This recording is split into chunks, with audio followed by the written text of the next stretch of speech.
question, we can see public-private partnerships contributing to the way forward here. There was then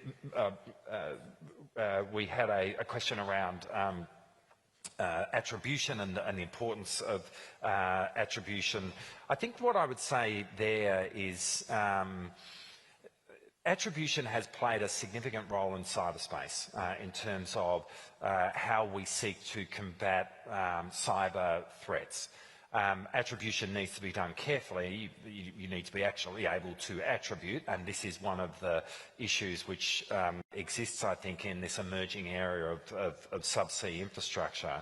But I think just as we've seen attribution play an important part in how we are dealing with the threats in respect of cyberspace, I think it has a role to play here as well. From the Solomon Islands, there was a question about, a really good question about how can Australia and China work together in terms of the Pacific. And I like the question because it kind of flips the paradigm, which is that the Pacific is a place of increased strategic competition, which I actually think it is. But I have long said that I feel that the great challenge amongst Pacific Island countries, which are amongst the least developed countries in the world where development is happening the slowest, is fundamentally human development. And I think we heard last night from To Lam the importance of human development in the context of security and peace, and that applies in the Pacific as well. And there is great work that can be done in terms from all countries wanting to assist in building human development in the Pacific, amongst Pacific Island countries. And I think right there is probably the answer to the question that was raised. There was a question from Japan in respect of Bougainville and what its future is in terms of its relationship or its place in Papua New Guinea. Look, there's been a long-standing peace agreement which has set out a pathway in respect of whatever is the future status in relation to Bougainville. From our point of view, we think that that is being followed by both, by Bougainville and Port Moresby. We seek simply to see that the terms of that peace agreement dating back to, someone will correct me, dating back to I think 2000, is kept faith with. But our observation is that that is what's happening, and we work with Papua New Guinea, and obviously we also work with Bougainville in respect of however Australia can support that process playing out. Finally, there was the question from Malaysia in relation to defence spending and its link to trade. I'd make 2 points. Burden sharing has been a point that has been made by successive administrations of the United States really since the Second World War. It's, yes, we are very much seeing it. We saw it today in the speech that was made by Secretary Hegseth, but you can look at successive comments that have been made by successive US administrations over a long period of time, and obviously, from an American perspective, it's completely understandable that that would be the position that America would have, and we totally accept the legitimacy of the burden-sharing conversation on the part of the United States, and we seek to engage with it. In relation to trade, we've also made clear our view that global trade has brought great prosperity to the globe, and that the more that we are reducing trade barriers, the better. Thank you very much. There are more than 20 people are seeking the floor, so I will again try and group maybe 6, 8 or so into a range of questions. Here we have first in this round, please, from Vietnam, Hai Do Ton. The microphone is on. Yeah, thank you so much for Mr. Chair. And my question addressed to Australian Deputy Prime Minister Richard Marles. I think that the questions in the South China Sea, also its agencies, is not about just gray zone, but the very much imbalance of power, hard power in the region, so make the other country in a very difficult position, whether they're facing the escalatory rupture or maybe they have to compromise some very key interest. Also that the disproportionate cost facing the coercion because of country in the front lines who usually facing the coercion and that kind of any cost that would happen. So I would invite your discussion and elaboration of the Australian views and policy and how to make that balance right, how to support the coastal state in East Asia to face up the coercion in a way that it in more sustainable way in the long term. It's not just the short-term engagement. Thank you so much. Thank you very much. And we'll have from France, Lucy Béraud-Soudreau. Lucy. Thank you. My question is for all three speakers. Each of you mentioned in your speeches the importance of rules to preserve maritime security. Secretary of War Pete Hegseth said earlier this morning that the rules-based order was a utopian idea. How do you reconcile your vision with the one proposed by the United States? Thank you. Thank you very much. From the Young Leaders Group and from Timor-Leste, Ana Pereira de Arario. Thank you very much. My question is for the Deputy Prime Minister of Australia. Your Excellency, I'm very happy to see you here today. My question is on the illegal fishing in Timor-Leste exclusive economic zone, which can possess a threat to Timor-Leste national security and food security. Given that Timor-Leste and Australia share its maritime border zone, and also given your dual role as Minister of Defence, how can Australia, my question is, how can Australia and Timor-Leste deepen its bilateral defence and maritime surveillance cooperation to robustly monitor and deter these transnational maritime infractions? Thank you. Thank you very much. And we take from China, Chanyu Gao. Thank you, Chairman. I'm the senior captain from the PLA NDU China. My question is for the Deputy Prime Minister of Qatar. And thank you, Deputy Prime Minister, and for your excellent presentation. Your presentation, you mentioned that the conflict in the Middle East has caused severe disruption of maritime navigation and also global energy supplies. And also getting the shipping and also the energy supplies back to normal as soon as possible is a top priority for the international community. My question is, in your opinion, what is the right and feasible way to attack this? And how will things play out in the near future? Thank you. Thank you very much. And we'll take from Indonesia, Frega Ferdinand Venas Inkriwan. Thank you, Chair. I would like to address my question to all the three speakers. As we are aware that maritime security is very essential and where collective response is also pivotal.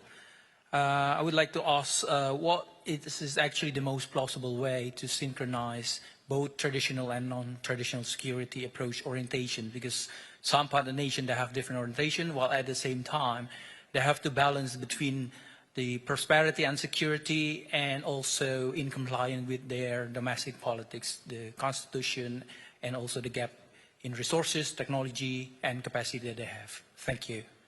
Thank you very much. And from the UK, Nick Childs. Nick? Thank you, Bastien. The threats we have seen recently in terms particularly of maritime trade and threats to shipping, particularly in the Red Sea perhaps, and the Strait of Hormuz, have underlined the challenges in terms of defence and protection that can be delivered against asymmetric and complex threats. Is this leading to a need to reassess what naval and maritime forces can actually do to provide that protection, or at the very least whether there needs to be a reassessment of the kinds of capabilities beyond AI that need to be developed in order to provide that protection in the future? Question to all the panelists. Thanks. Thank you very much, Nick. And from the Young Leaders Group and Australia, Sam Bashfield. Sam. Thank you, Chair. My question's to all of the panellists. So we've seen a considerable build-up of offensive sea mine capacities in this region. It's a hugely problematic weapon that many countries have abandoned many years ago and has huge implications for surface fleets, for subsea movements, and for the digital infrastructure that's on our seabeds. So I'd welcome the views of any of the panelists on the re-emergence of this potent weapon and the implications for regional maritime security. Thank you very much. And from the Philippines, Pedro Soria. Thank you, sir. I'd like to address my question to the distinguished speaker from Australia, the Deputy Prime Minister. With all the destabilizing activities in the maritime domain, which are illegal, coercive, aggressive, and deceptive, that are done with impunity by some interest actors, what new approaches can like-minded nations take to prevent the perversion of the rules-based rule or order? Thank you very much. And from Germany, Ben Schreier. Ben? Thank you, Bastian. Quick question to Deputy Prime Minister Miles. You talked about the existential risk for Australia in regards to sea cable sabotage. Is one of the conclusions that Australia might want to invest in state-owned sea cable repair assets given this existential threat? Thank you. Thank you very much. And from the Young Leaders Group and from Thailand, Seksan Anantasi Kira. Seksan. Thank you, Chair. My question is for DPM Sheikh Saud of Qatar. In your view, what is the possible role of the Gulf Cooperation Council, or GCC, in strengthening maritime security in the Middle East? Are there any possibilities, problems, or obstacles? Thank you. Thank you very much. And I'm going to take two more from the Republic of Korea, Eunbi Kim. Hi, thank you for the opportunity. My question goes to Qatar Vice Prime Minister. You mentioned Qatar's responses to the current regional challenges. So in this context, I'd like to ask, when balancing national interest and regional stability and international expectations, what would be the Qatar's top priorities in when you shape your policies to preserve peace and guarantee the freedom of navigation in the Gulf region? Thank you. Thank you very much. And I'll take one more from the Young Leaders Group and from Myanmar to Vitet. Thank you, Chair. And my question goes to French Minister. So in your speech, you mentioned about the importance of reliability in partnerships. So given the recent developments in the relationship between the US and Europe, as well as with Canada, do you still see the US as a reliable partner? Thank you. Thank you very much. So let's take those questions, the fairly wide range. I felt there's a slight focus on a few things, Middle Eastern and for Qatar. So actually, I will come to you last in this round because you have a large batch of issues. Deputy Prime Minister Mars, if I can ask you to perhaps kick us off, and then we'll come to Minister Votan, and then we'll finish this round with the Deputy Prime Minister from Qatar. Richard. Well, firstly, there was a question from, well, a series of questions actually from France specifically about the rules, and it was, you know, I felt like that's underpinned the question in a way from the Philippines and Vietnam, but both of them were kind of how we can provide assistance in respect to this. But let me just talk about the rules to start with. We are great believers, as I've said in the speech that I made today, about the importance of the rules-based order. And we feel that, you know, we are in a point in time where, you know, sometimes that almost feels out of fashion.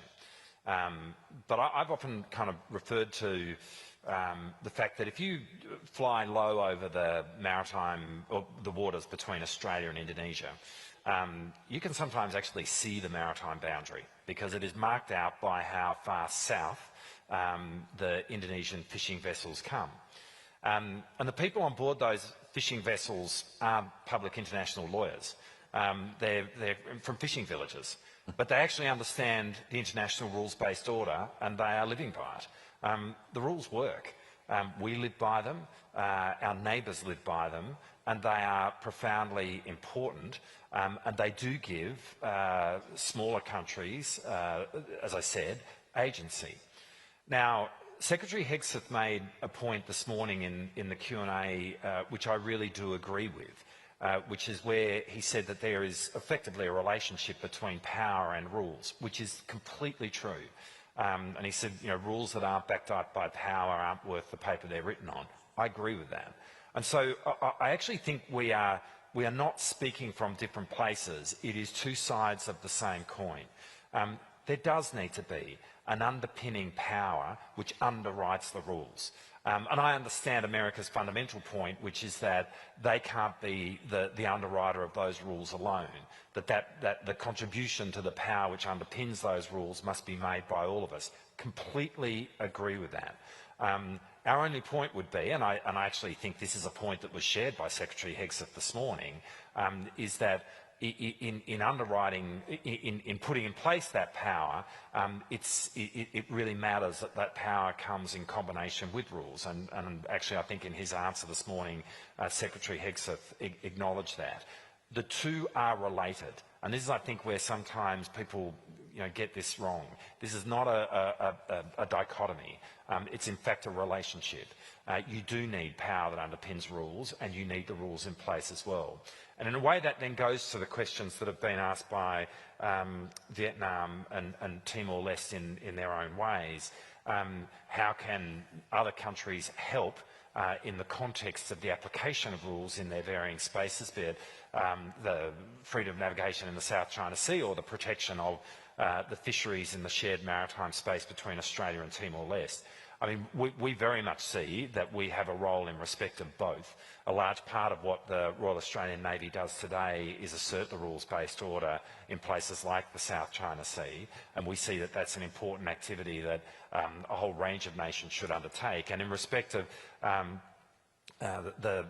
we really acknowledge that the exclusive economic zone of Timor-Leste, but for that matter, the exclusive economic zone of the Pacific Island nations, for example, is the key economic asset which so many of these countries have, and we are very keen to play our part in helping maintain that asset through greater maritime domain awareness and surveillance, and we very much talk with the Timor-Leste government in respect of that. A few other specifics which came up.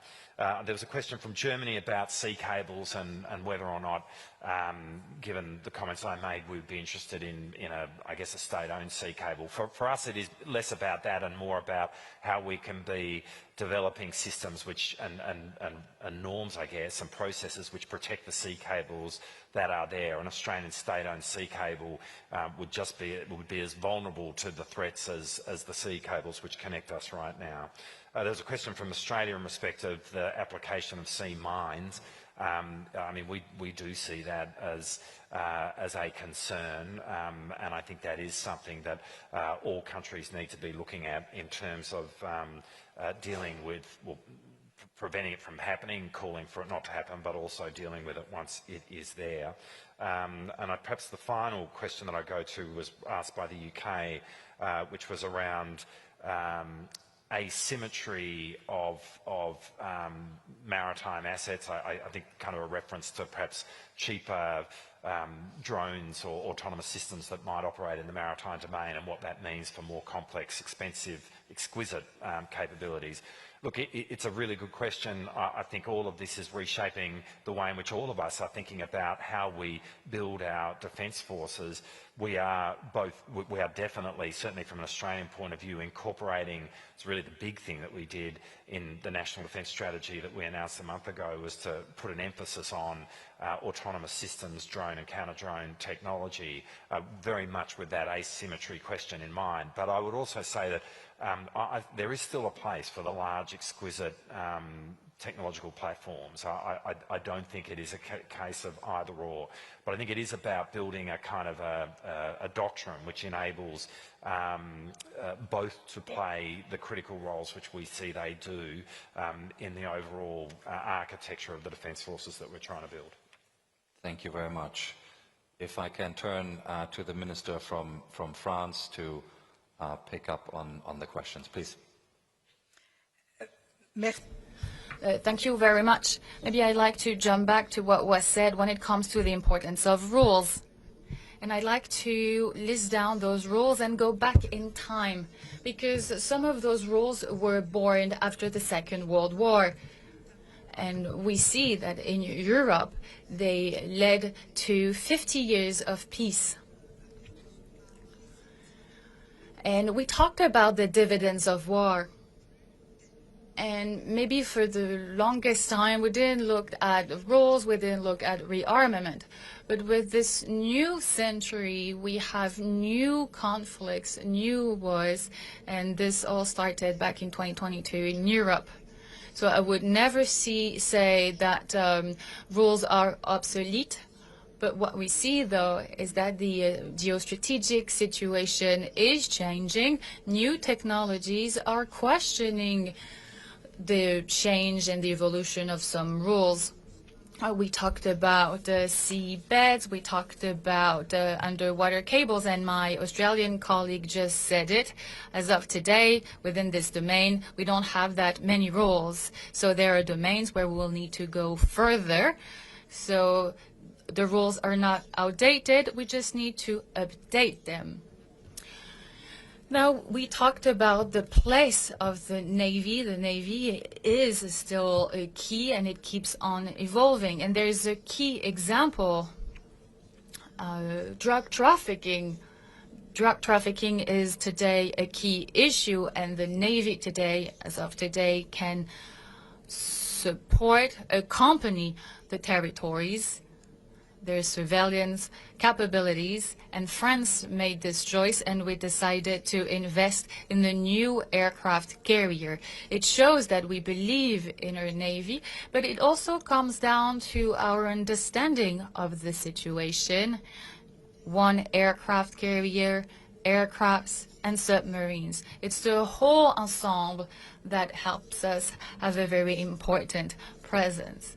Now, about the question on what I said about the reliable partners in our relationship with the US. I'm going to repeat myself. France has, for the past 60 years, the same strategy. Comes down to our sovereignty based on two pillars: nuclear deterrence and conventional armed forces.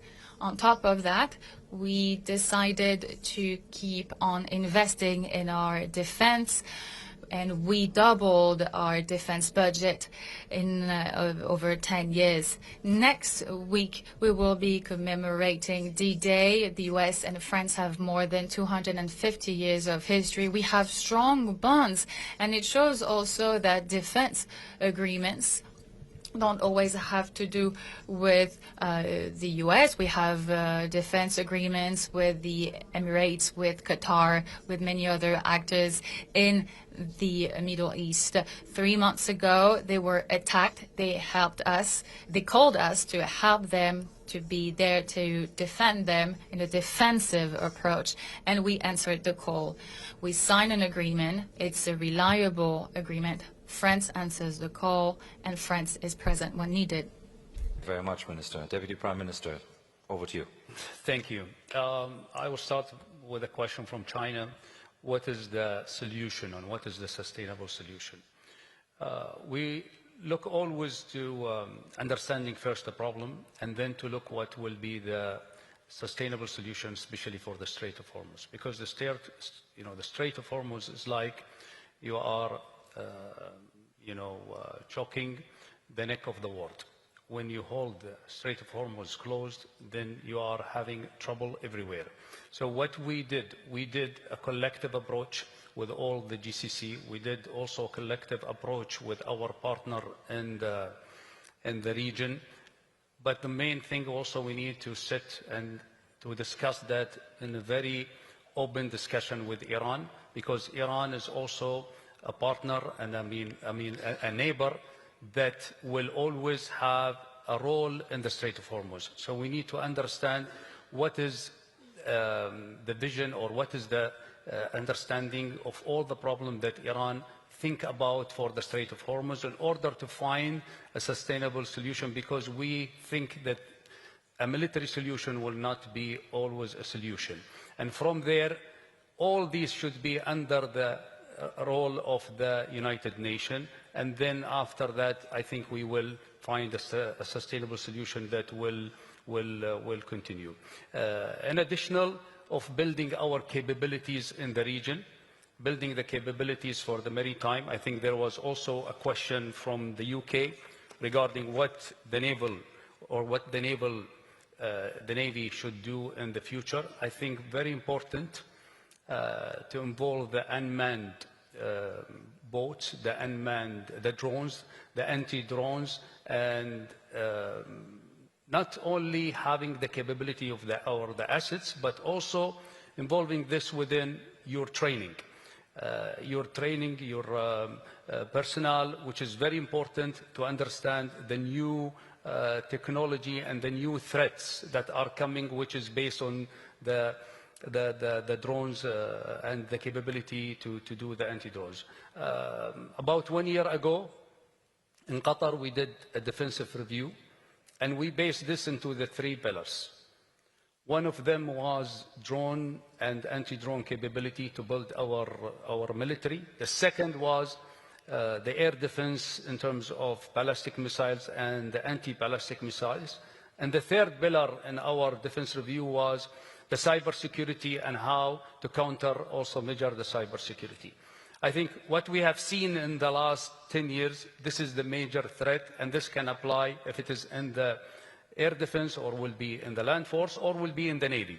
So this is some of the area that all the Navy, what we think in our region, are investing in the coming month and years. There's a question from Thailand regarding the approach of the GCC. I just highlighted some of it, but for us in the GCC, we are also working together to have a very clear strategy of what we want to have the relationship with Iran. Still, if I speak, openly, we don't have a one main strategy with how to deal with Iran. Very important, we want to set up, a clear strategy and a clear approach with Iran in order to have a strategy for all the relationship that we have with Iran, including the trading strategy and also the political strategy with Iran. There was a question from Korea about balancing the relationship. I think Qatar was known in the last decade about the mediation that we are doing. Also currently, we are supporting the mediation of Pakistan. I think balancing this, the relationship between our relationship with the United States, with also other allies, but also balancing the relationship with Iran is very important, because Iran is our neighbor today, and they've been our neighbor yesterday, but they will be our neighbor in the future. So we need to make sure that there is a relationship based on trust, based on a clear understanding of their threat that they think they have, but also they have to understand our relationship in our GCC country, but also in the Arab countries, because that is, we always discuss it with Iran in the last 15 or 20 years.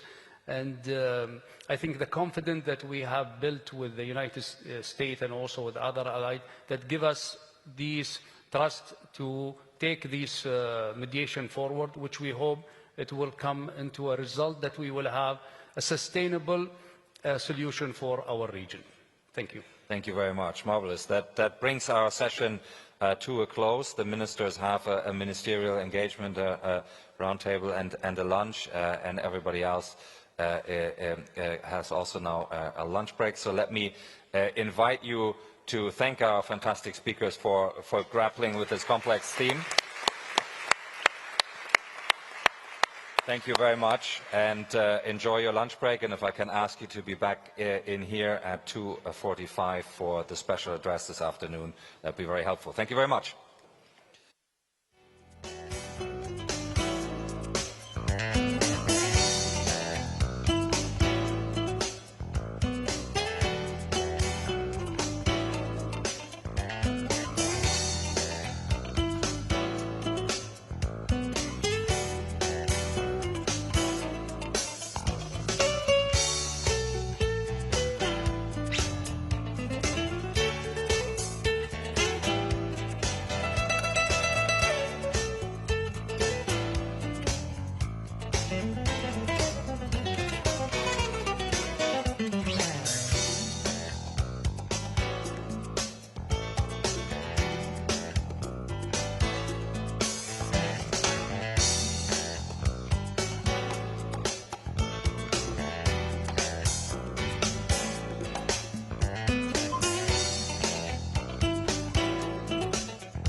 Ladies and gentlemen, our program will be commencing shortly.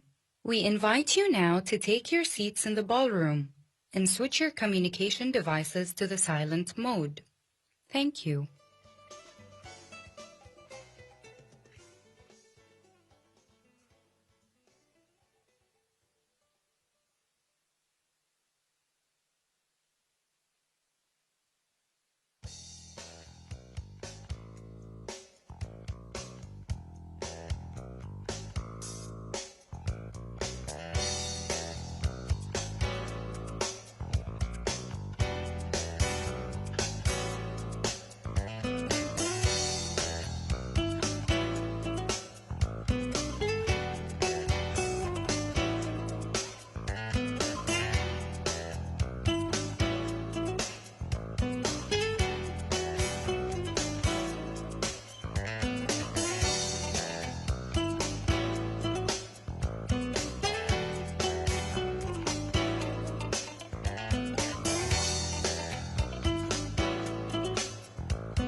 Ladies and gentlemen, our program will be commencing shortly.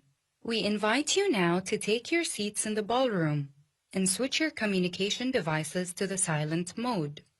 Thank you.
Good afternoon, ministers, ladies and gentlemen.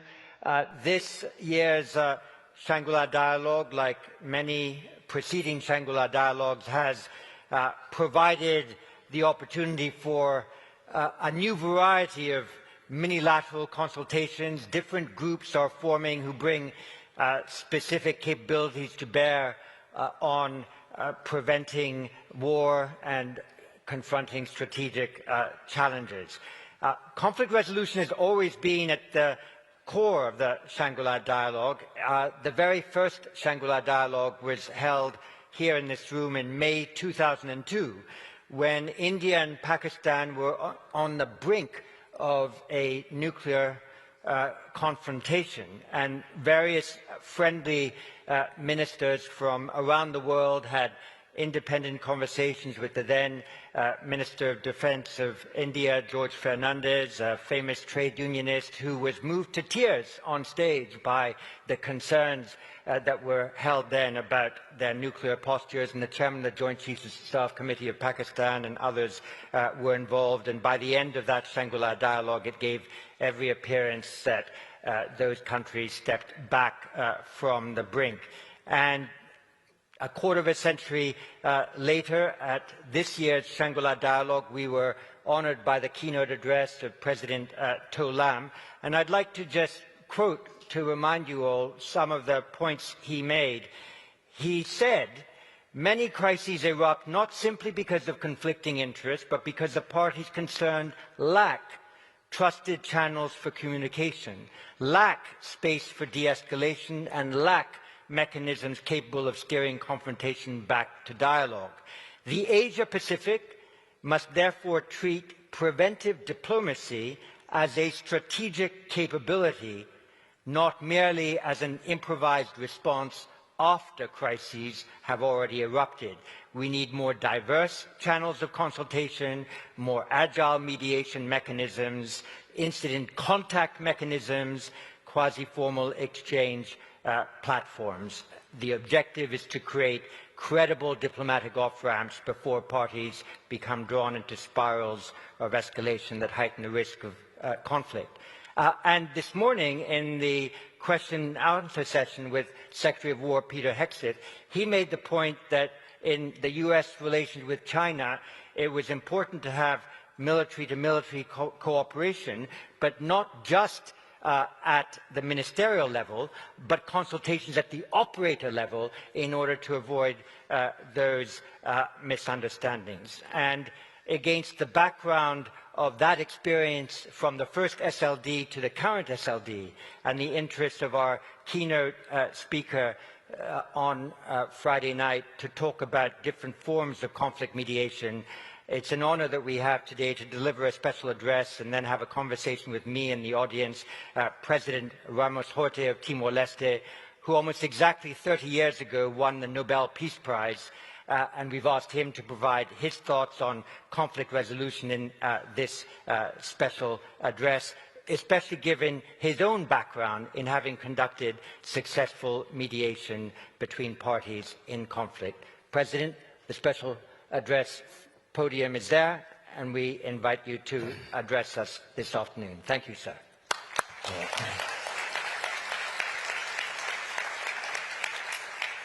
Sir John and Dr. Bastian, first I have to say I have a longer speech, but I have cut off quite a few, so I will skip to keep to the, I hope, less than 10 minutes, give more time for Q&A. More than ever, the Shangri-La Dialogue matters today at this very hour. It is one of the few places where the language of security and diplomacy meet side by side. Both are needed.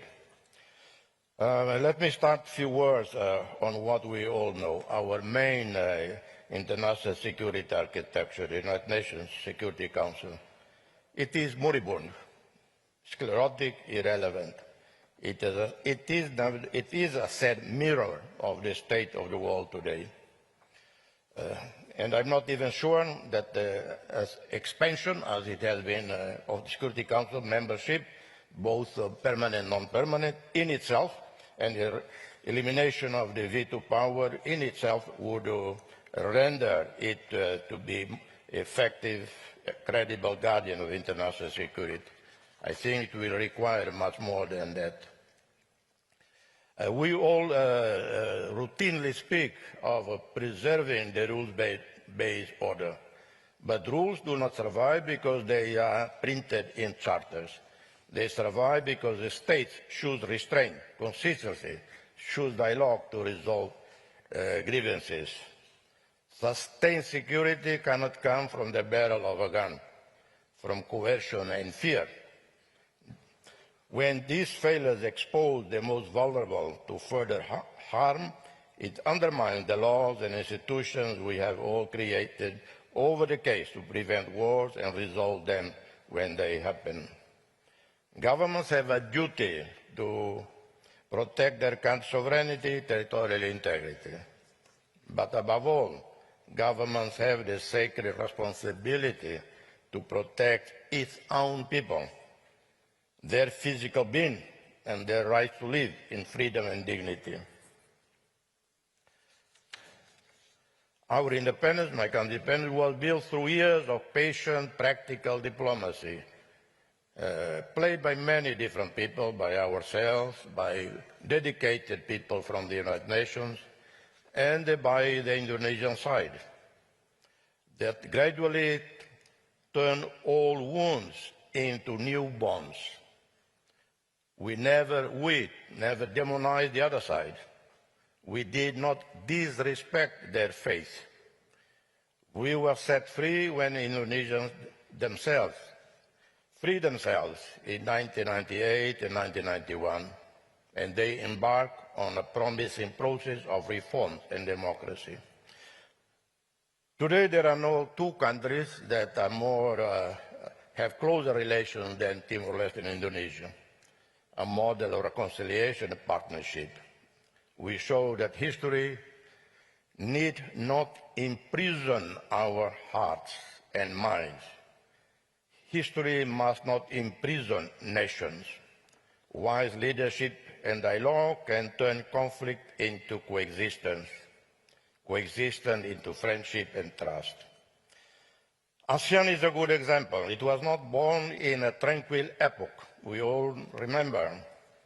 It was born from the ashes of the Korean War first, then the wars in Vietnam, Cambodia, Laos, then Southeast Asians faced Maoist insurgencies. They had to live with colonial scars from the past, Cold War rivalries, ideological madness. Its success was not that it eliminated differences. It did something more modest and perhaps more profound. It planted a banyan tree, and under its foliage, leaders gathered and plotted the end of wars. Over the decades, ASEAN brought together nations that lived and suffered from all of the above. Through the Treaty of Amity and Cooperation, it affirmed principles that sound simple but were revolutionary when practiced. The resulting trust between ASEAN nations has delivered vast mutual benefits. ASEAN is not heaven on earth. Achieving consensus is frustratingly slow. Diplomacy can disappoint. Disillusionment can produce cynicism. Security challenge persists. The Myanmar civil war is a stain on ASEAN's otherwise impressive catalogue of successes. Nevertheless, in a world where bridges are being burned faster than they are built, ASEAN provides lessons on how sustained dialogue, engagement can safeguard against conflict and deliver shared benefits. These are the thoughts of despair and hope that came to me as I watched the abysmal failure of global leadership, resulting in the devastating wars in Ukraine, Gaza, Lebanon, Iran, consequences of which reverberate across the world. And then in my remarks, I talk a bit about South China Sea. How can we exercise preventive diplomacy, to prevent any escalation of claims and counterclaims and the tensions in that region. May the crisis in the Strait of Hormuz warn us, remind us not to be complacent in dealing with potential flashpoints. I might risk words that dreamers use, like if I present an idea that, well, he's naive, he's romantic, and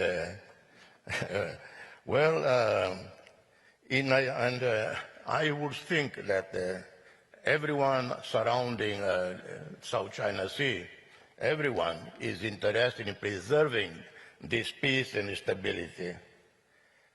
Apart from the code of conduct that is being negotiated patiently by all sides, someone must have the audacity to declare the South China Sea a zone of peace.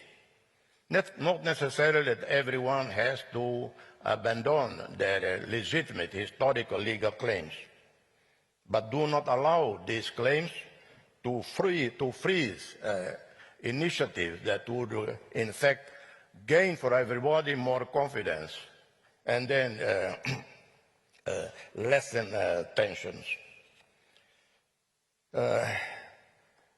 All should agree on a zone of peace, free of artificial islands and military bases. Maybe these artificial islands and military bases turn into accessible hosting oceanographic and marine life studies. Anyway, we have researched the alternatives to such cooperation all too well. While we funding more money to prepare for war, we struggle to find money to prevent the conditions that make conflict more likely. A missile can deter an adversary but cannot hold back the sea. A tank can defend a border, but it cannot restore a failed harvest. A submarine can patrol an ocean, but it cannot rebuild trust in a society displaced by disaster and conflict. The sea also can be a mirror for us to review a range of deep assumptions. When we talk of the blue economy, for instance, it is not simply one more agenda item to quantify our natural resources, but a transformational rethinking that sees narrow sovereignty placed among connected oceans and taking part in broader notions of prosperity. Xanana Guzmão, our Prime Minister and Special Representative for the Blue Economy in Timor-Leste, leading our 9th constitutional government in adopting this aim, and I quote, to transform our sea, which is central to our identity, economy and geopolitics, into a source of sustainable development, inclusion and environmental resilience. I was reminded of this while recently attending the Melanesian Ocean Summit in Papua New Guinea, where leaders from across the Pacific again highlighted that climate change is a direct threat to economic stability, food system, social cohesion, and even state viability. For smaller and middle powers, choosing resilience cannot be an ultimatum between blocs, politics, and isolation, between nostalgia for an order that was never perfect and their surrender to a world governed by brute force. Coalition must be built issue by issue on climate finance, on energy security, on marine health, food resilience, disaster preparedness, digital governance, and peace mediation. To put it bluntly, the third path must be both principled and pragmatic. I've known it and traveled it firsthand. The emergence of conflict can erode years of progress towards sustainable development. We must therefore pay renewed attention to addressing the conditions that drive conflict and to preserving the mechanisms that prevent them. ASEAN and Timor-Leste's unique story within its constellation hold key lessons for patient, practical, and effective diplomacy. ASEAN's achievement in this respect is not that it made all countries think alike. It has not erased differences in history, politics, size, or strategic outlook. It created habits of cooperation despite those differences. Meeting by meeting, agreement by agreement, project by project, ASEAN has shown that it can be constructed. It has shown that dialogue can become trade, trade can become interdependence, interdependence can become a shared interest in peace. If we are serious about a third path with impact underpinned by practical diplomacy, then we make it visible in concrete areas. A region with more weapons but failing grids, vulnerable coastlines, fragile food systems, and unaffordable energy is not secure. It is merely waiting for the next shock. And we must apply rules consistently. Selectivity corrodes trust. When rules appear to protect some and not others, smaller states begin to wonder whether the language of order is really only the language of power. A rules-based order only survives when countries see that restraint, fairness, and peaceful settlement are practiced, not only preached. I conclude, let us therefore leave this dialogue with a clear sense of what peace requires. It requires defense, yes, but it also requires prevention. It requires national strength, but also practical cooperation across borders through patient diplomacy. It requires rules, but also the trust that gives rules life. Practical, patient diplomacy can build this trust.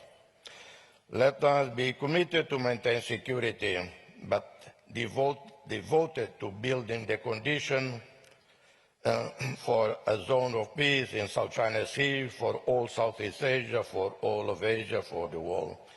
May God, of all humanity, shower leaders with wisdom and compassion. Thank you.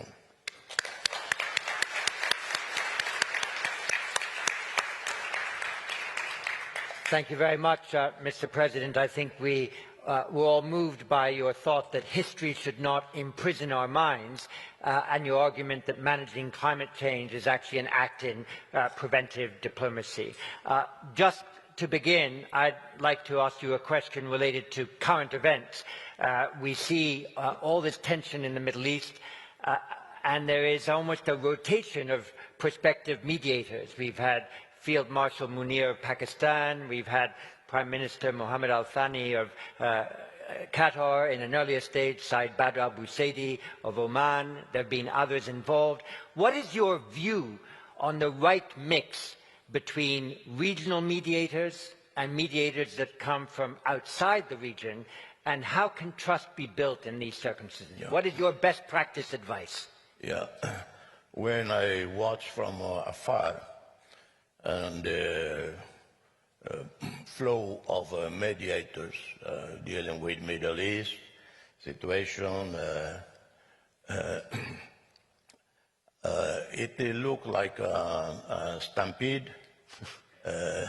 They bump into each other probably. And I remember some of the very dedicated, discreet, professional diplomats, mediators. One whom I call him my mentor is Lakhdar Brahimi, who was mediator in Iraq, Afghanistan, and then last he was called for Syria. Before him was Kofi Annan, who was called for Syria, was appointed by the League of Arab States and the UN. I think the first time that two major institutions have one mediator.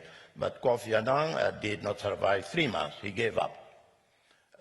Then came Lakhdar Brahimi. He was there for 3 years. At the end of the 3 years, he went public on television, apologized to people of Syria that he was not able to settle the conflict. But the Iran-Iraq war that lasted 8 years, resulting in more than 1 million people killed. Remember, chemical, biological weapons were used by Saddam Hussein on the Shias in Basra, on Iranian Kurdish people, and yet it took them 8 years, the two sides, to realize no one could win this war. And at that time, Iran and Iraq, there were two strong leaders there. One on the Iraqi side, Saddam Hussein, the other was Khomeini. And because when they decided the two countries exhausted, they sued for peace. And that was few mediators, but all in coordination. Algeria, the UN, and so on. So the war ended. Many, many years ago, I was mediating in Bissau. I went to give a talk in Geneva, Palais des Nations. I was asked about Syria in the beginning of the war. And I said, I will not make a politically correct statement. I will say this war will last forever. At least 500,000 people will die. And only when the sides in Syria are exhausted, they will sue for peace. But the problem is in Syria, I said, the problem in Syria is unlike Iran and Iraq, where there are two leaders, strong. When they decide for peace, it happens. In Syria, we have more than 100 armed groups involved, many regional actors involved, so it will go on till today. And so there is no blueprint really, except that the mediator has to be trusted by all sides, has to be hugely competent, experienced, with a lot of sang-froid, you know, and otherwise he or she will not survive the pressure from every direction. Let me take 3 or so interventions, principally from our young leaders, because I think it's the importance that the new generation gets engaged in discovering best practice here. Could I please first call on Seksan Anakiat from Thailand? Thank you, Chair. Thank you, Mr. President, for your speech. I want to know your views on ASEAN. Do you think ASEAN needs reform? If so, what is the most urgent part of ASEAN to be reformed? Thank you. We'll take 3 or 4 and then come back for your thoughts. So from Seychelles, Angelique Pouponneau. Good afternoon, and Excellency, thank you very much for your inspirational special address. Small island developing states are often placed in this space of having to choose a side, especially in this particularly fragmented world. What country or how do you see the role of small island developing states navigating these troubling waters? Thank you. And from Indonesia, Azifa Astrina. Yeah, thank you.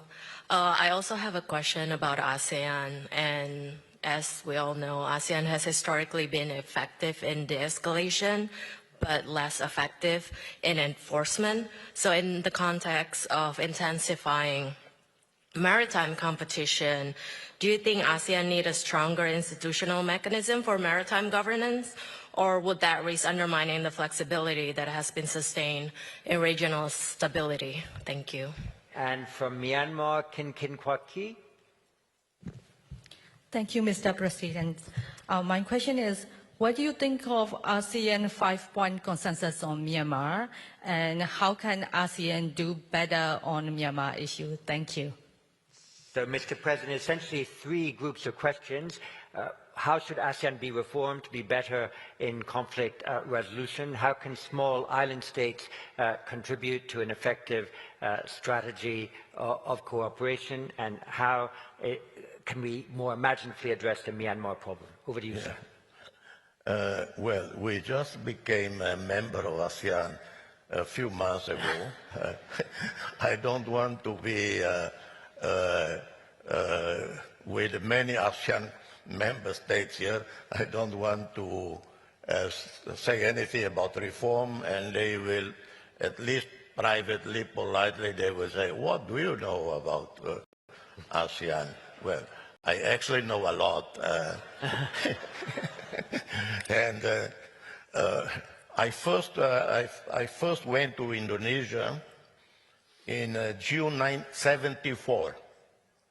I'm probably the only person alive among ASEAN leaders who met the famous Indonesian foreign minister, Adam Malik.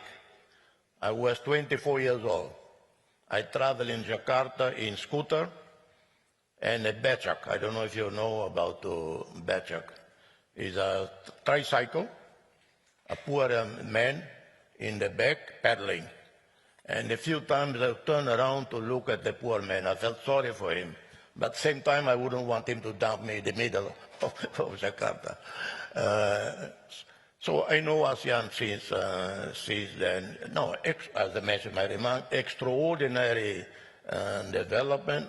Yeah, the only thing that I wish they would cut would be the so many meetings. I understand, and no one able to tell me exactly how many meetings a year.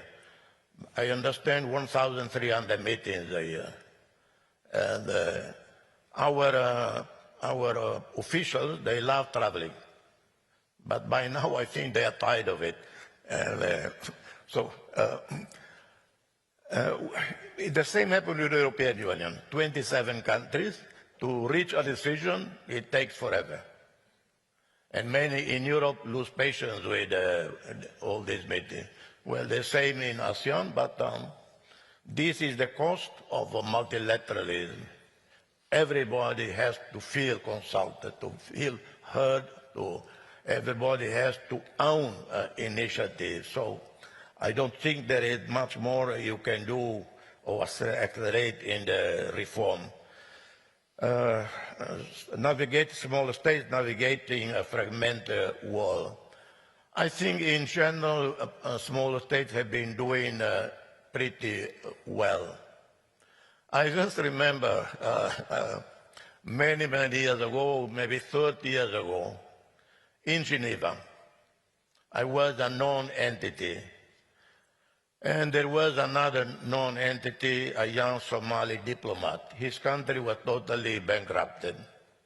And we both would meet every afternoon to have coffee at the Palais des Nations in the Serpentine, a popular place. And we both commiserate about our respective miseries. And he told me, before the Cold War, during the Cold War, every time the West lectured us about human rights, democracy, we just would go to Moscow. But now we have nowhere to go, he said, because the Soviet Union failed. And that was 30 years plus ago. Time to time I would think about this, my Somali friend. I don't know where he is. But you know, I wonder sometimes, since then, Soviet Union disappeared, but China emerged. So I thought, maybe he's in China now. China became the alternative. So anyway, this is to say that's how small islands very smartly, wisely navigate. Solomon Islands, forgotten in the Pacific. Just because the Solomon Islands decide to have a few Chinese police to help them with their maritime security, suddenly Australia pay attention. Then people from Washington flew to Solomon Island, and Solomon Island was put in the map. Just because they wanted some Chinese police to help them with maritime security, to protect fisheries or whatever. So they've been doing very, very well in this regard. Myanmar, I think you asked about Myanmar. Well, the 5-point consensus is it is a solid principle, but at the same time to be practical. how can you address the problem of Myanmar? Like in every situation, those in power, those who exercise power, in this regard, the Tatmadaw, the war is going on. Seems like no one is going to win in the battlefront. It's a war of exhaustion, of ruining the whole country, the economy, and the people, the simple people, the farmers, the students, the youth are the ones suffering. Could they come together, all of them, Tatmadaw and all the leaders of the ethnic armies and the democratic opposition, under a tent, no preconditions, no agenda, just meet as human beings.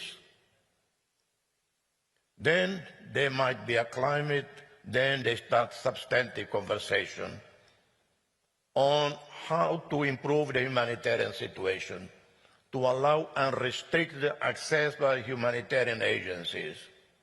Again, no political agenda. The military gesture of goodwill will release everybody from prison, because these are their people. They are all the same country, maybe different ethnicity, different religion. And all of this guided by a prominent Southeast Asian individual. I would say a 4-star general or retired 4-star general. I did mediation in Guinea-Bissau, West Africa. It was not that simple. Guinea-Bissau isolated from the region. No, it was everybody was involved. And at time to time, I would ask the U.S. side, can you send me a retired U.S. general to help me talking to the military here? And they would do it. So you have to pick the right person for some specific moment to influence some specific people that you need to have on board. Well, thank you very much. I mean, that best practice that you've enunciated is one that I hope many more people follow. I take away 4 thoughts from your presentation and your animated response to our young leaders' questions. In order to do mediation, you have to have sang-froid. You have to have strategic patience. You have to very much have a knowledge of history and possibly a little bit a sense of humor as well. Thank you very much for sharing all those qualities with us, Mr. President. Thank you.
Dear delegates, dear ministers, welcome to the fourth plenary session of the 23rd ISS Shangri-La Dialogue. In this session, we will focus on the theme of addressing cross-regional security threats. One could say that that list of threats is indeed long, and it includes hybrid matters, major power competition, and the rise of non-state actors and regional conflicts. These security threats and their impact, as we discussed once or twice before today, are increasingly global in nature. Amid growing levels of instability and uncertainty, new approaches to cross-regional security cooperation will be required. And in this session, we will explore the evolving security landscape across different regions and, where possible, highlight opportunities for cross-regional collaboration to address some of these challenges. So let me welcome to the stage and to the session our three distinguished speakers. An Gil-bak, the Minister of National Defense of the Republic of Korea. Welcome, sir. Thank you for being here. To my left, we have Nurlan Yamakbayev, the Secretary General of the Shanghai Cooperation Organization, with the SCO for the first time represented here in plenary session, and I'm really pleased that you're here. Thank you for being here. And last but certainly not least, Tore Sandvik, the Minister of Defense of Norway. So welcome to all three of you, the Minister from Korea. We will start with you. If you can take the podium, please, you're welcome.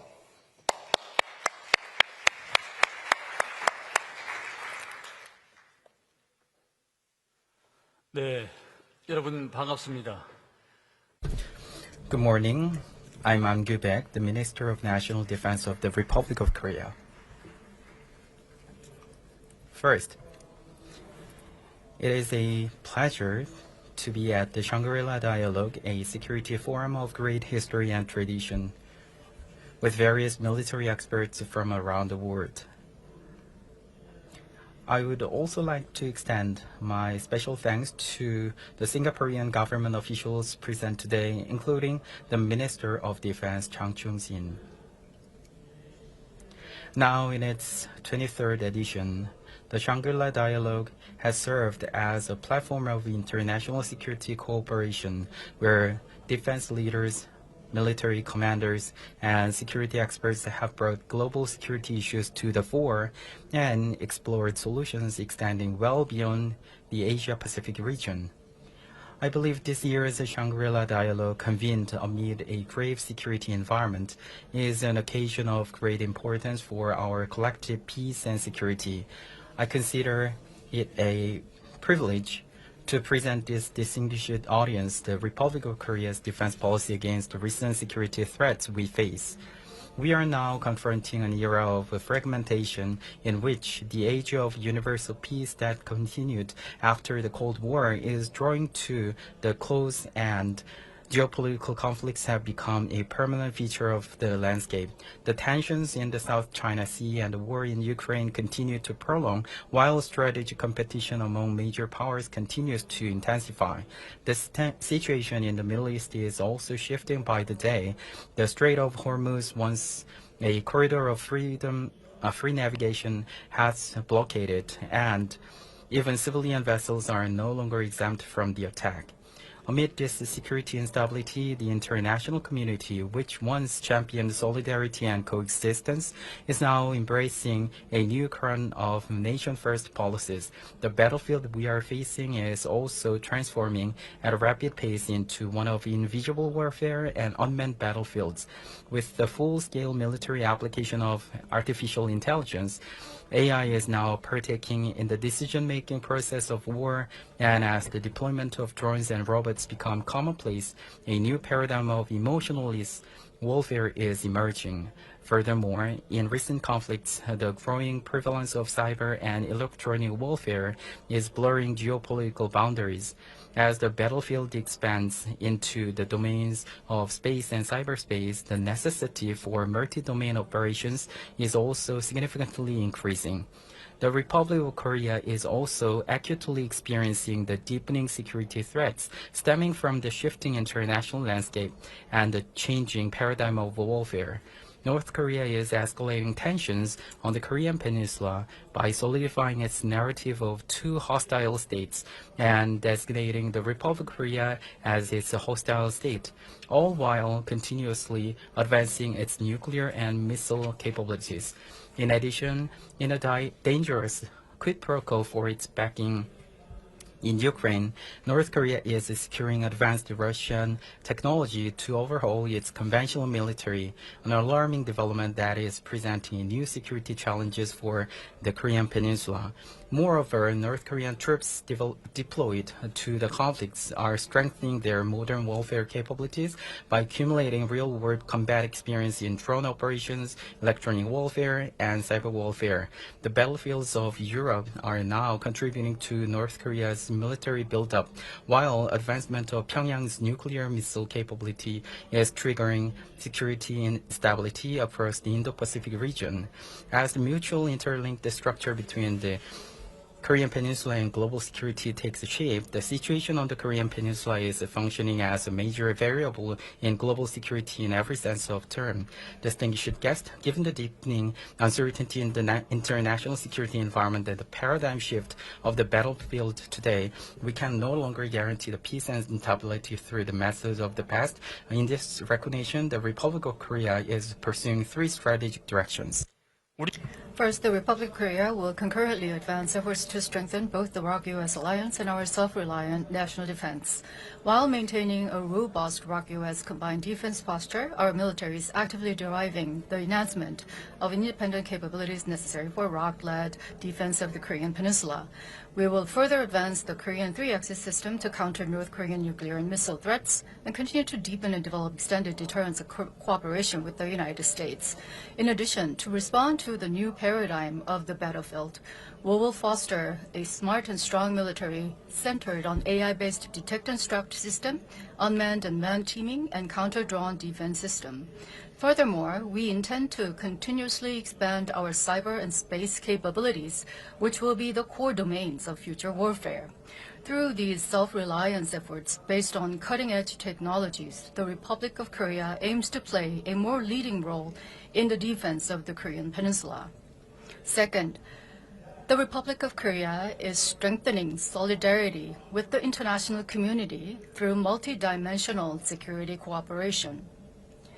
Recognizing that today's geopolitical conflicts are no longer confined to specific nations, the Republic of Korea is expanding its role as a responsible member of the international community.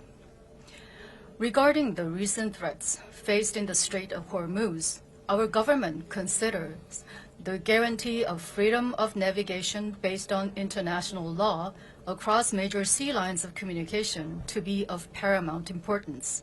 Accordingly, our government is participating in various international efforts for the security in the Strait of Hormuz and is actively reviewing viable contribution measures in consideration of domestic laws. Furthermore, the Republic of Korea has been expanding strategic security cooperation by actively engaging in various multilateral mechanisms within the Indo-Pacific, a pivotal region for global security, politics, and the economy. Moreover, building upon combat-proven technology, we are sustaining mutually beneficial defense industrial cooperation with key partners in the region. This represents a high level of defense cooperation that goes beyond merely providing timely deliveries of completed weapon system. It encompasses joint development, joint production, and follow-on logistics support, empowering our partner nations to establish their own independent defense industrial bases. Through these efforts, we are strengthening interoperability with regional partners, thereby further solidifying our shared foundation to counter trans-regional threats. Third, recognizing that maintaining stability on the Korean Peninsula is directly linked to global peace. We remain firmly committed to efforts for peaceful coexistence on the peninsula. As Sun Tzu's The Art of War portrays, hence to fight and conquer in all your battles is not supreme excellence. Supreme excellence consists in breaking the enemy's resistance without fighting. Guided by this wisdom, the Republic of Korea will realize the firm principle that peace on the Korean Peninsula, where there is no need for conflict, is the most reliable guarantee of security. Accordingly, while maintaining a robust deterrence to neutralize any North Korean threat, our military will steadfastly back the Korean Peninsula peaceful coexistence policy, laying the foundation for sustainable peace through inter-Korean dialogue. Ladies and gentlemen, distinguished guests, the world today is closely interconnected more than ever before. Just as global community is one family, in the face of today's security threats, no nation can remain safe in isolation.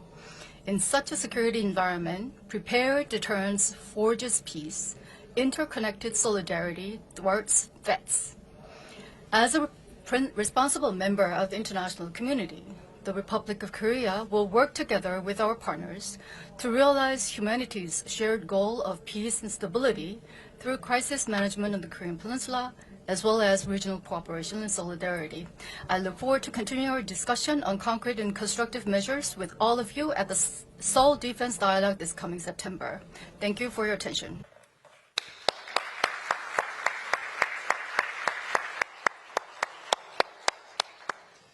Minister Ahn, thank you very much for your remarks and outlining the expanding set of issues that you're dealing with. And of course, the ISS very much hopes that we can be a good partner in that conversation. As many of you know, the ISS was able to establish a Korea chair at the ISS in London earlier this year to work on issues of advanced technology and security and defense, among others, and we're looking forward to making more contributions of that kind. Secretary General, if I can invite you, please, to take the floor and take to the podium. Thank you.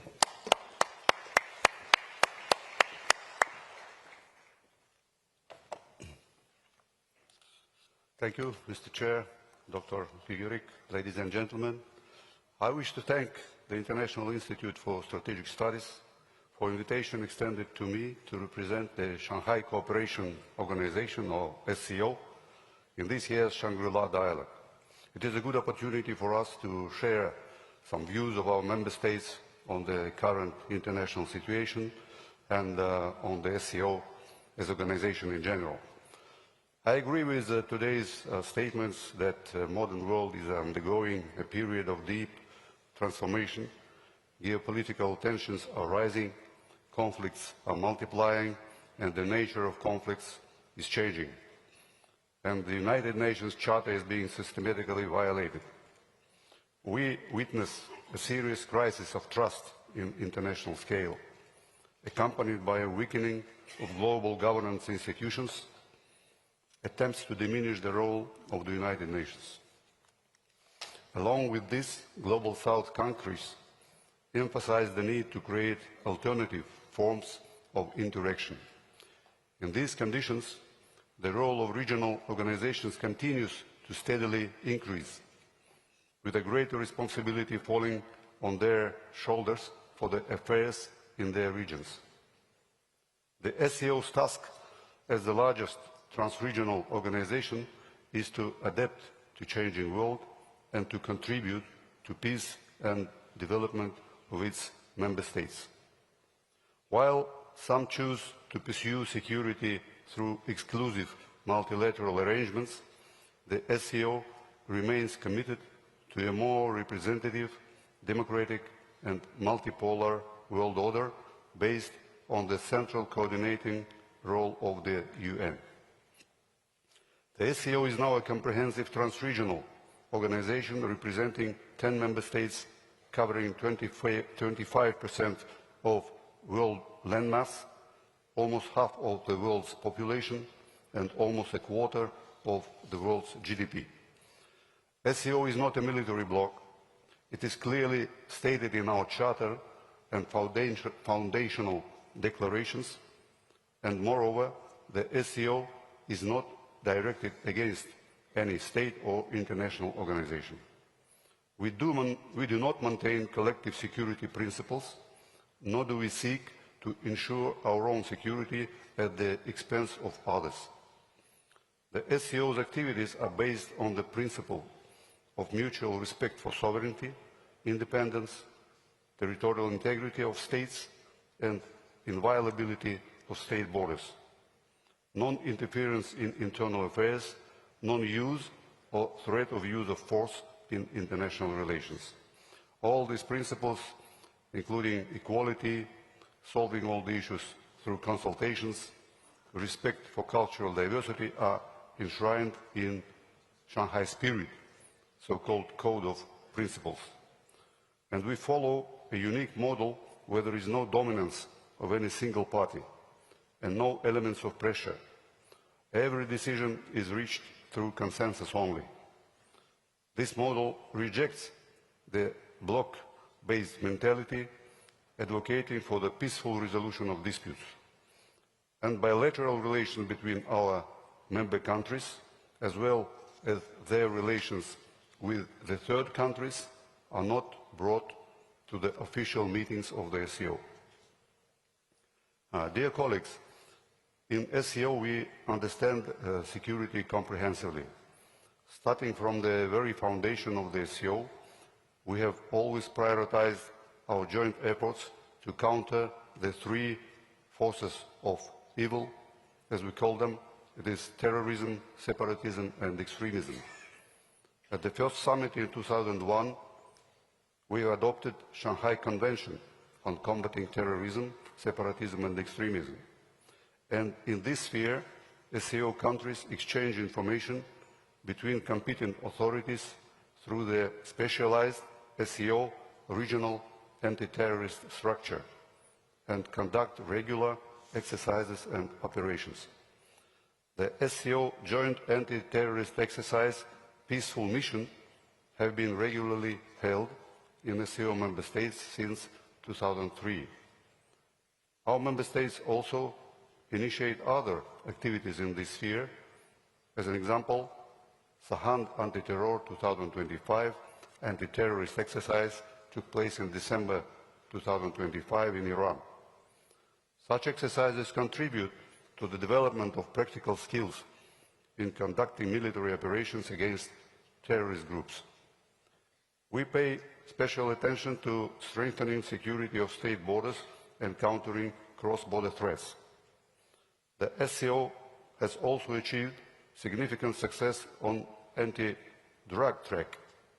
An anti-drug strategy is being implemented, and it has laid a solid foundation for countering the drug threat emanating from Afghanistan. Over the past 25 years, SCO member states' actions against narcotic trafficking have led to seizure of significant amount of heroin and marijuana across Eurasia. Most notable mechanisms here is the International Anti-Drug Operation codenamed WEB. The most recent one was conducted in August last year across the member countries, and as a result, more than 9 tons of narcotic substances and more than 21 tons of precursors were confiscated. Dear participants, today we are modernizing the system of countering challenges and threats with the establishment of Universal Center to counter challenges and threats in Tashkent.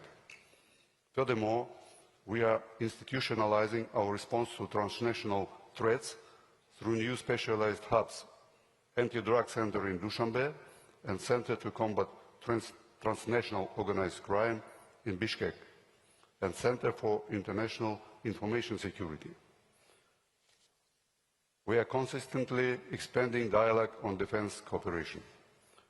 We hold annual meetings of the defense ministers of the SCO member countries, and the most recent one taking place in April this year in Kyrgyzstan. Cooperation in the area of cybersecurity was launched in 2006, and the SCO opposes militarization of the information and communication technologies. My time is running out, so I will try to be shorter. I would like to mention that SCO cannot remain indifferent to conflicts that destabilize the global order. The main instrument of expressing our reaction is political statements, and our leaders expressed deep concern over escalation of the Palestinian-Israeli conflict. We advocate for Afghanistan that is independent, neutral, and free from terrorism and drugs, and the organization has issued several statements regarding the situation on the territory of the Islamic Republic of Iran, particularly calling for resolution of differences exclusively through peaceful means, based on consideration of the legitimate interests of all parties. On strategic stability, SCO member states view the unilateral and unrestricted build-up of global anti-missile defense system as a threat to international security. We call for the preservation of outer space as a weapons-free zone. I am finishing my statement, although we have much more to say, but thank you very much for your attention. Thank you very much. Secretary General, thank you very much, and you will have time in our Q&A session to perhaps touch on one or two other items, and I think it might be interesting to talk a little bit more about how the current conflict involving Iran might influence the organization as you're heading towards the summit later this summer. That would be perhaps one of the themes to explore later on. May I invite the Minister from Norway to take the podium, please? Welcome.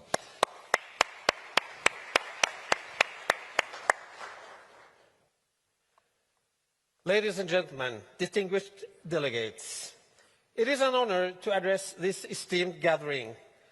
We meet today in a world which is becoming increasingly dangerous, fragmented and decoupled.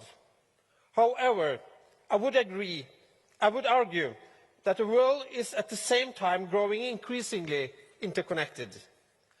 Threats once considered geographically distant now travel rapidly across oceans, supply chains and strategic dependencies.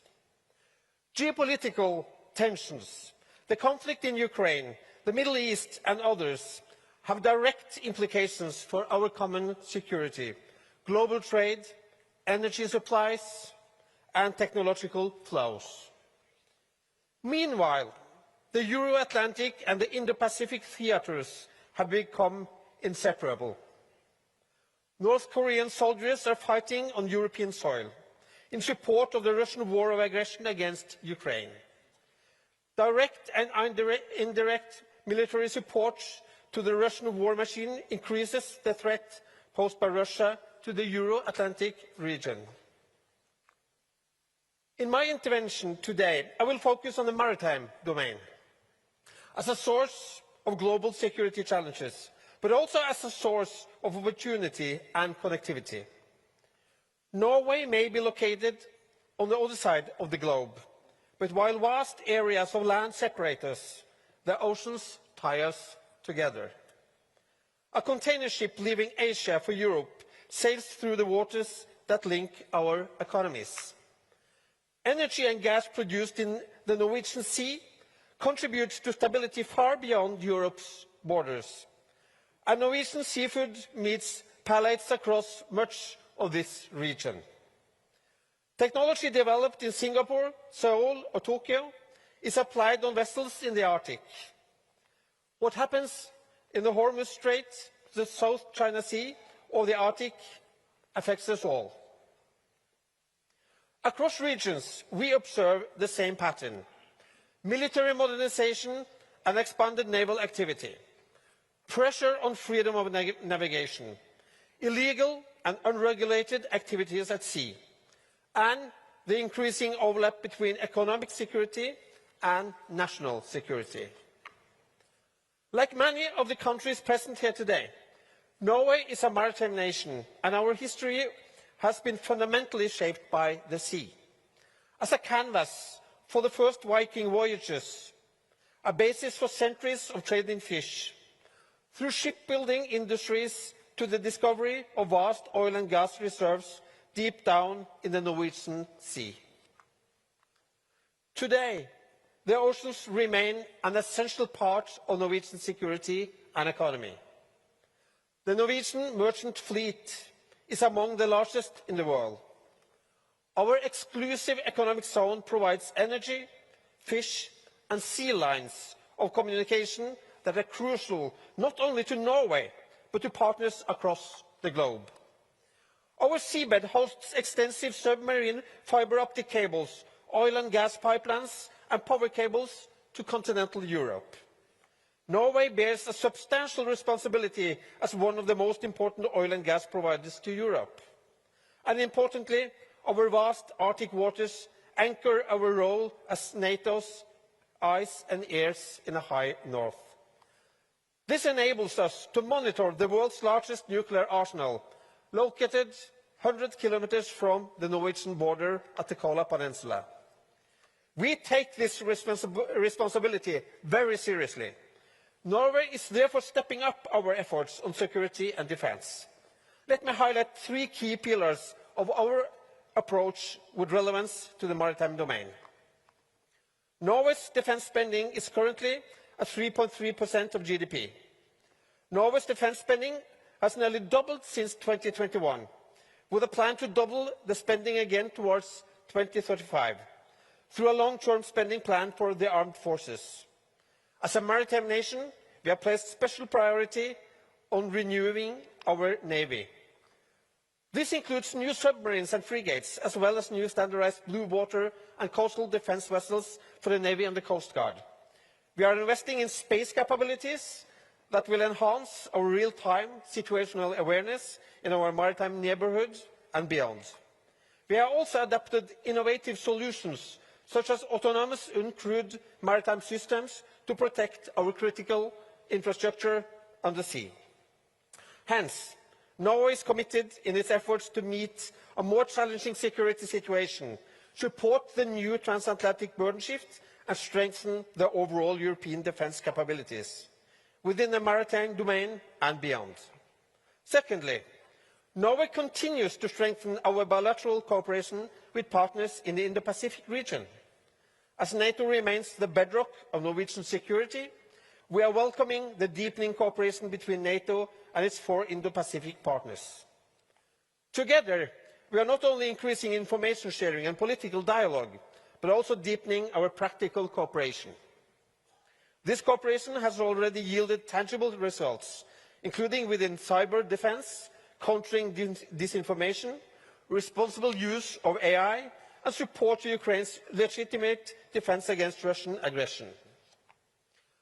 As Europe is rearming, facing the increased threat from Russia, Norway also looks to Asian markets. Norway procures systems from South Korea, exports missile systems to Japan and Australia, and collaborates on missile production in Australia. These exchanges strengthen interoperability, technological innovation, and security across regions. And third, Norway has a strong focus on training, exercising, integrating and operating with close partners. This was a central motivation for our participation with a frigate throughout the deployment of a UK-led carrier strike group to the Indo-Pacific last year. The 8-month mission spanned over 40,000 nautical miles and integrated with vessels from 11 different countries. The task group conducted exercises, operations and port visits across the Indo-Pacific region. The deployment produced concrete results in interoperability. The Norwegian participation also demonstrated Norway's strong commitment to international law, open trade routes and freedom of navigation at sea. These principles apply across all seas, from the Arctic to the Indo-Pacific, ensuring that even the most remote regions are governed by rules, not power. From the cold Arctic waters to the seas of the Indo-Pacific, the oceans form a vital artery of trade, transport, and energy and security. The challenges we face are complex, but the opportunities are equally immense. By safeguarding our oceans, investing in innovation, and deepening cooperation across Europe and Asia, we secure not only our nations, but the stability of a truly interconnected world. Thank you for your attention.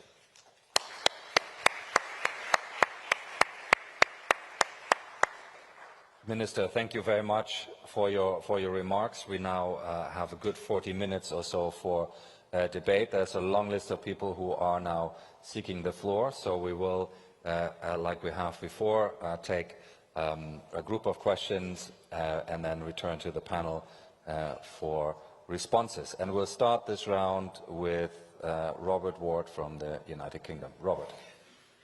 Thank you, Bastian. A question for National Defence Minister Ahn, if I may. Security relations between the Republic of Korea and Japan have been deepening. Recent high-level bilateral meetings, including between President Lee and Prime Minister Takaichi, suggest momentum. Where do you see the most promising areas for further expanding and deepening ROK-Japan security cooperation? Thank you. Thank you very much, Robert. We'll take a group.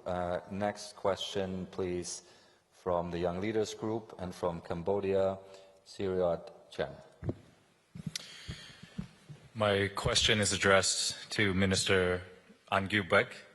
In your remarks, you mentioned that AI is now part of the process for decision-making in war. And as a Minister of National Defense, you do have a unique academic background in Eastern philosophy. So my question is, what can we learn from Eastern philosophy for global AI leadership in the context of security and defense? Thank you. Thank you very much. And we take from Germany, Tim Arnold de Almeida. Tim. Thank you very much. My question goes to Secretary General Yamakbayev. Thank you for outlining the noble principles of the SCO. Certainly, especially your own country and the countries of Central Asia can be bridge builders between different geographical and geopolitical influence spheres. You also mentioned your member Iran and your decision to conduct an activity in Iran that was dedicated to the fight against terrorism. What did you learn from Iran about the fight against terrorism, and what could maybe the world learn from Iran? Thank you very much. And from Malaysia and the Young Leaders Group, Joanna Henley-Rampas. This session is titled Addressing Cross-Regional Security Threats, and I want to address this question to all of the panelists. And in this context, I would like to invite some reflection on how our understanding of security continues to evolve in response to challenges facing our region. Now, issues such as supply chain disruption, technological concentration and climate change increasingly transcend national borders in both their causes and consequences. And their effects are felt not only economic resilience, but also in governance and social cohesion and also long-term stability across Southeast Asia. Now, from Sabah, Malaysia, Borneo, one of the security concerns I see most clearly in it is not conventional military threat, but the weakening of economic and social conditions that support the stable communities and effective governance. And my question is this: do our existing regional security architectures, whether ASEAN-led mechanism or broader Indo-Pacific framework, adequately recognize development resilience and economic concerns as core security concerns? Thank you. Thank you very much. And we'll have from the United Kingdom, Fenella McCurdy. Thank you, Bastian. My question is for Minister Sandvik. Are you concerned that others across Europe do not have a similar framework to Norway, where there is a long-term plan for defence spending, for the armed forces and for capability development? And without those frameworks across Europe, does that make it difficult for further cooperation and risk that the increased investment that we're seeing across the region isn't coordinated and can potentially be spent inefficiently? Thank you. Thank you very much. And we take from Indonesia and the Young Leaders Group, Rizky Wahyudi. Thank you, Gurgerit. My question is addressed for Secretary General. Many studies evaluate counterterrorism effectiveness primarily in operational terms. However, my research suggests that different governance configurations such as military-led, civilian-led, or multilateral coordination models like the ACOs has regional anti-terrorist structure, produce trade-off across operational performance, legitimacy, and institutional sustainability.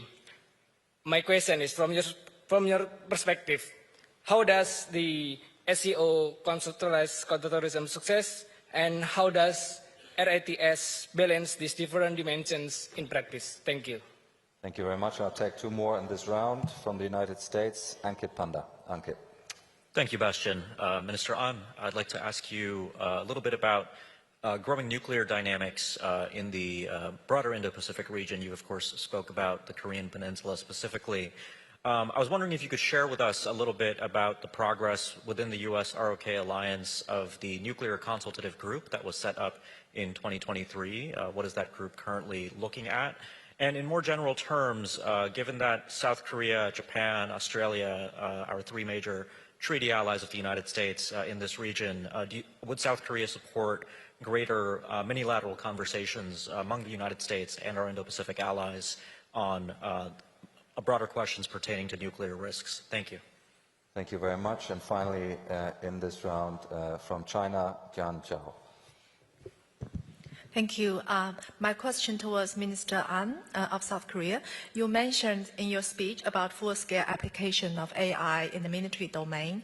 As we are seeing more and more incidents caused by AI in warfare, either in Gaza or Ukraine, could you explain more on what South Korea has done and will be doing to ensure the responsible use of AI in the military domain? And also, do you have more plan to push forward the re-aim process after South Korea successfully hosted the re-aim summit in 2024? Thank you.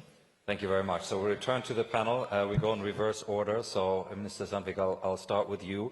There are two themes for you, security architecture and European defense plans. If you could engage those and add any other points you'd like. Well, the questions from UK. Norway has a long-term defense plan going to 2036, and now we are rebalancing it for 2040. It's in the Parliament, and the discussion is going on right now. We don't see that as a challenge that other parties in Europe don't have the same length of their. A lot of them have long-term pledges, and we are engaged bilaterally with them and multilaterally with them. And all of us are in according to the NATO plan. So we are defending Europe according to NATO plans, and we are in Norway now. We have managed to make 3 bilateral defense agreements with UK, with Germany, and with France just lately. And we are developing this further. What we know is that we have to step up in Europe, and when Europe is spending more money, we have to not only spend more money, but spend it smarter. So we're integrating and we're standardizing and we're building industrial capacity. And as I also mentioned, we are also using the industrial capacity in the Indo-Pacific, buying from South Korea in Norway, but also importing licenses to set up factories in Europe producing. And of course, we will still continue the close cooperation with US in these matters. Thank you very much. Secretary General, over to you. Thank you. I see that 3 questions are similar to each other, related nature, touching upon terrorism and counter-terrorism activities of the SEO. Oh, I would like to say that in the SEO we have a specialized body, as I've said, anti-terrorist structure. It is quite autonomous, similar to specialized institutions of the United Nations. And that's why the main work on this track, anti-terrorist track, is done by a regional anti-terrorist structure. We just, the Secretariat of the whole SEO, we provide general political coordination of these activities. But what is important that member states of the SCO come to common views on how to counter terrorism, and in the SCO we managed to work out a single common definition and understanding what is terrorism, which as far as we know, no other international organizations has managed to do. And that is a good foundation for cooperation between member states in terms of, first of all, exchange of information, coordination of the efforts and operations, and the anti-terrorist structure maintains a database on the criminal figures and personalities and those who may be linked to international terrorist groups and extremism. That enables very operative exchange of information and well-coordinated operations by the member states in their national capacity, because the major operative and practical work is done by national competent agencies. Also, it is worth mentioning that SCO is cooperating and in maintaining close contact with the United Nations Counterterrorism Department, exchanging views and holding joint events with the United Nations Office for Drugs and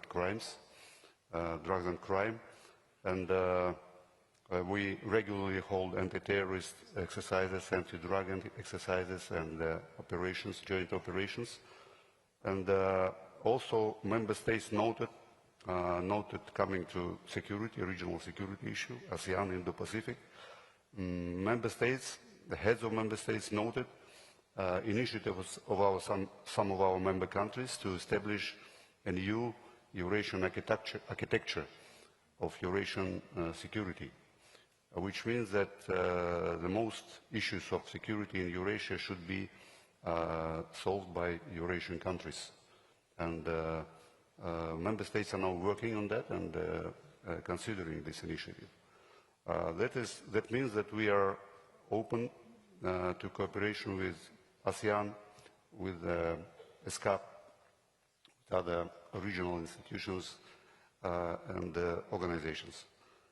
And the other important thing with counterterrorism is that all these events and structures which are in SCO, they enable quite different countries with different systems to work out common approaches to terrorism, to counterterrorism, and to have personal contacts between the competent agencies, which enable them to be more effective and to enhance their capacity. If I didn't answer all the questions, I can. We'll take a few more. So there's always another opportunity. Minister Ahn, if I may turn to you, you have received a number of questions directed to you. Please, over to you for your answers. Yeah, this is the MINDEF of the Republic of Korea, An Gyu-baek. I think I'm popular given that I've been given so many questions. First of all, regarding the issue of the Republic of Korea and Japan's development, I will give you an answer on how the potential of our relationship. With the powerful leadership of President Lee, the Republic of Korea and Japan have been going through a lot of exchanges in various domains, including our culture and others. And that has been also contributed in the fostering the peace and stability in the Korean region. And I believe that the relationship between the two countries will further develop in the future.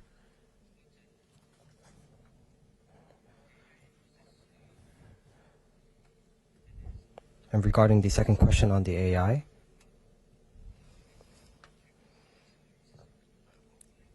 I would like to answer the two questions on the AI altogether.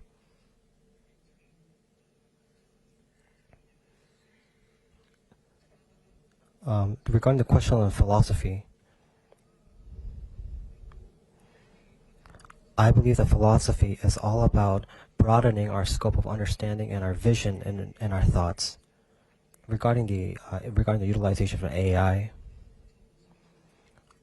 I believe that the value of the dignity of human species, our dignity, our value, must be forethought before we talk about the applications of AI. As a Minister of National Defense, that's the personal thought I have.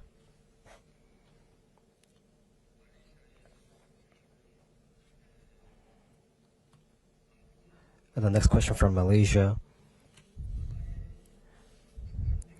I do not believe that security is limited to a particular country, and I believe that it's an interconnected web, and therefore the friendship and the relationship between each countries and the region are extremely imperative, and therefore no region or country could be separated from one another. Now that we are entering the 5th year of the Russian-Ukrainian war, North Korea's participation in the Russian-Ukrainian war have also assisted on the protraction of the war, and quid pro quo, North Korea has been receiving technology transfer and information sharing through Russia. I do not believe that this is not merely restricted to the region of Asia, and this also poses a threat in the European region as well, and therefore it emerges as a threat that we all need to resolve. And therefore, I believe that it emerges as a problem, interconnected problem that must be solved together. And regarding the question on the nuclear consultative group,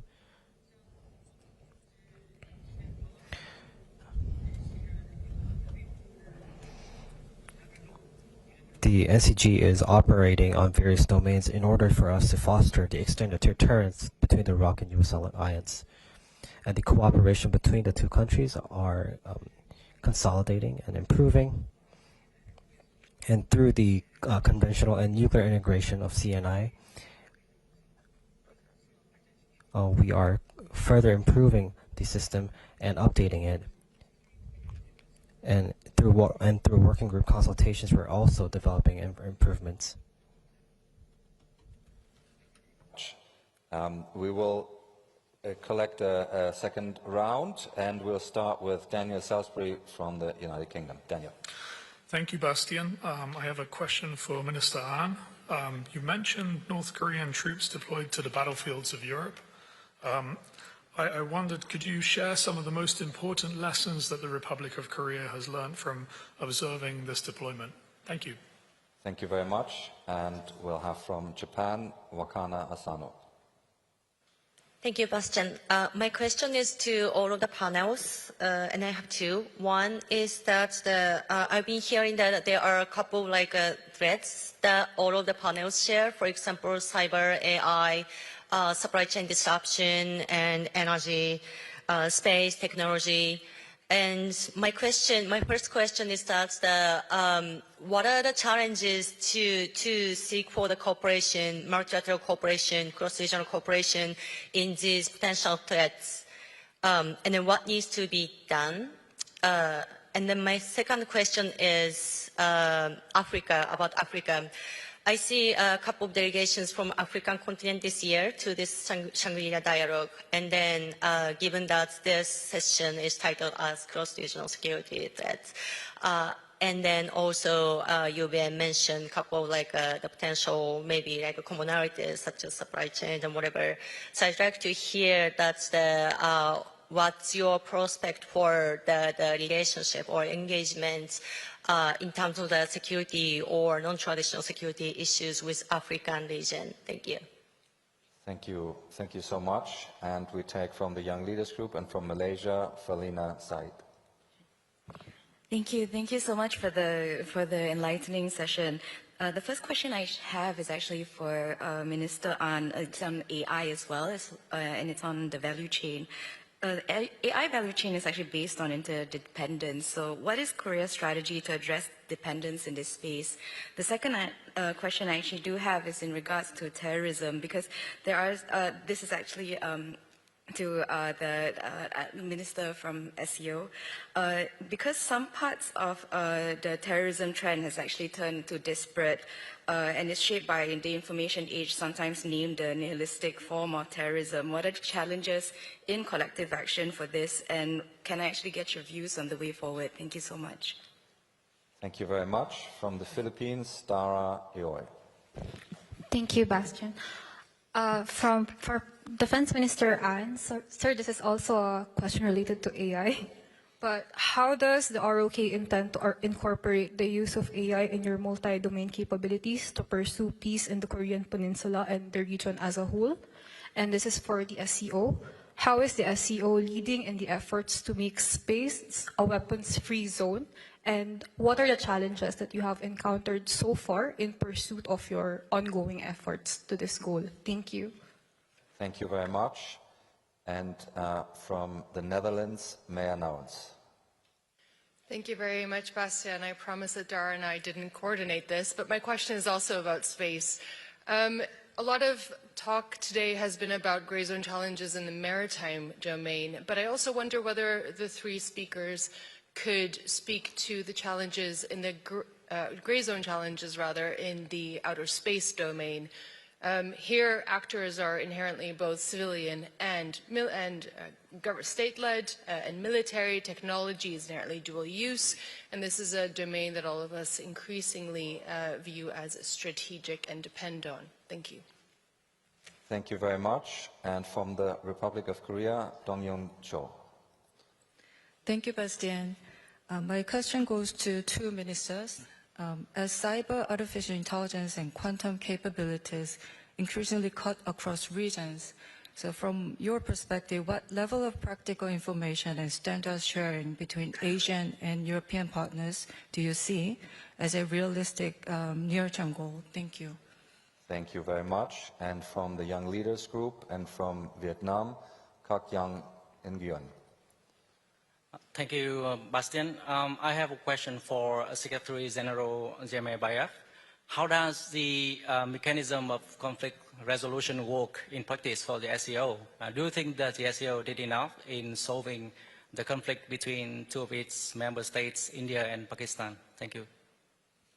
Thank you very much. And from China, Wanjia Liu. Thank you, Chair. My question is for Deputy Prime Minister. As transatlantic partnerships evolve, the United States has proposed reassessing NATO's role. What does this mean for the alliance? How do you see NATO's future development trends? Thank you. Thank you so much. And I'll take two more, and then we'll return to the panel. From the United Kingdom, John Rain. Thank you, Bastian.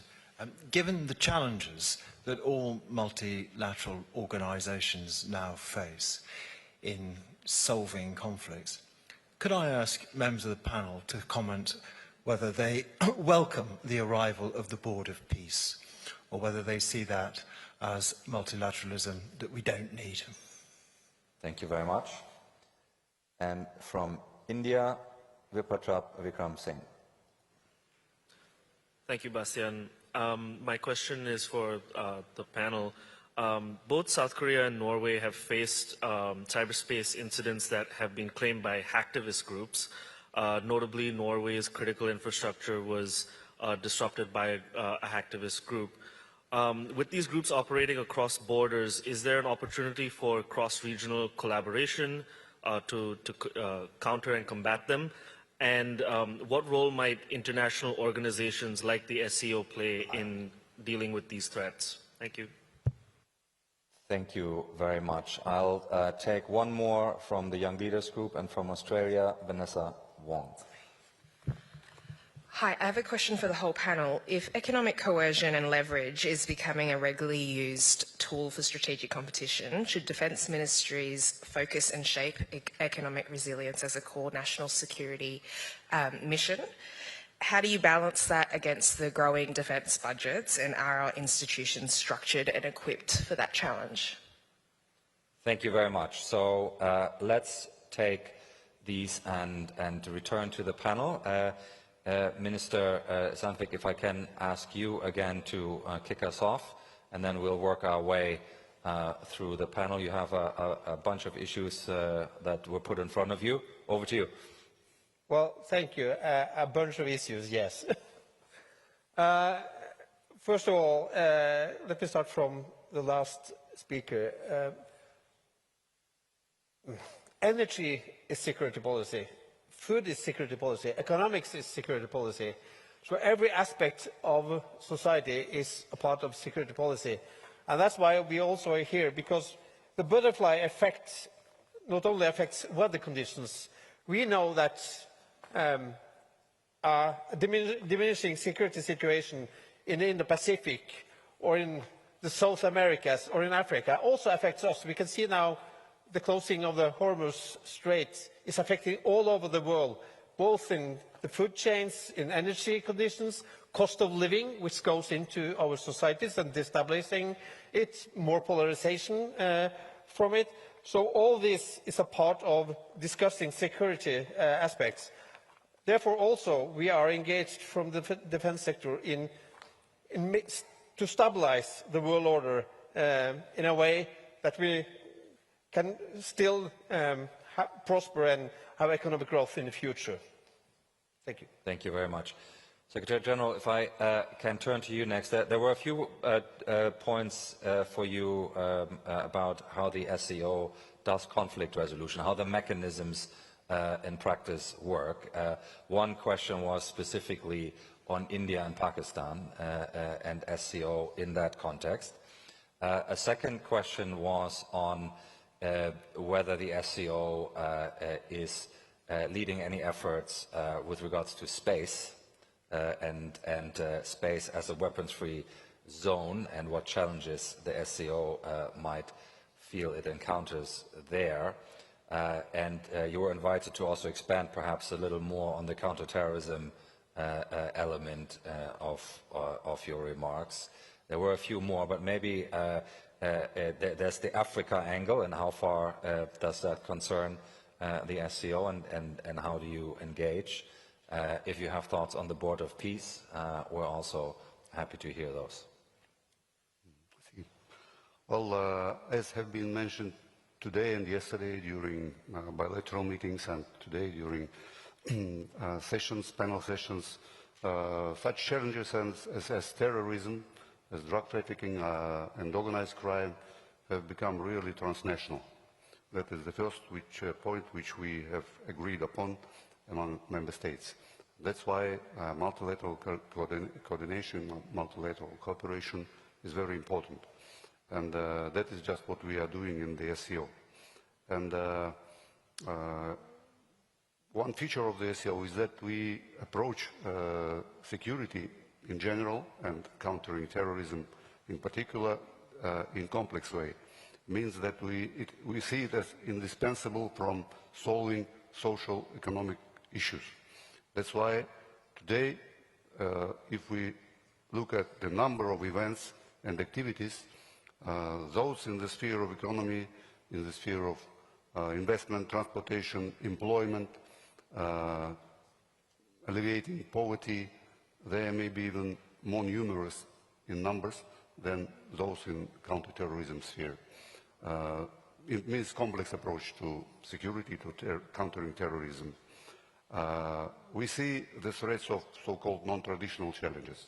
That is why, according to the decision of our heads of state, we are modernizing the overall system of countering challenges and threats, and the regional anti-terrorist structure will be a universal center for countering challenges and threats. The decision has been made, and now the procedural work is going on. It means that its mandate will be expanded and embrace not only terrorism, separatism and extremism, but also border control, also countering countering cybercrimes, countering transnational organized crime, and there is an independent specialized body, anti-drug center, which will be also working within the SCO framework. Regarding Africa, I would like to say that it's also regarding these bilateral conflicts among some countries or even some issues among member states. I would like to underline that we have a rule in the SCO that bilateral issues are not being discussed at the official meetings of the SCO. That's why such issues are not on the agenda of the SCO, as well as some issues concerning or regarding a relationship between member countries and the third countries, or conflicts of our member countries with the third countries. They are not disputed or discussed at the SCO platform unless there is a proposal by one of the member countries which is supported by all other member countries on the basis of consensus. That's why today African countries cooperate closely with the SCO member countries in bilateral way, but we do not yet cooperate with Africa as an organization. The same I can say about some conflicts which we have cited. Not even conflicts, but we should say issues which need solution. I think so an SCO, just to clarify that, an SCO member state could raise this issue, bring it to the other member states for discussion. If all of them agree, then it can be discussed, but there's no automatic mechanism to raise it otherwise. That's correct, yeah. Okay. Regarding the question of space? There's an outer space question, the challenge of dual-use technology, whether that is something that the SCO grapples with. Yeah, as I've said in my short statement, we have a declaration and a statement by the heads of state that the SCO member countries stand for the outer space free of weapons. It is very important that our member countries, which may have different views on different international issues, they have come to this common view on outer space free of weapons. The further practical actions may be taken at the level of experts. It's subject to discussion, further discussion. We didn't take any practical measures in this direction yet. Thank you. Thank you very much. Mr. Ahn, you again got a large number of questions, so please work your way through responses to those questions. Over to you.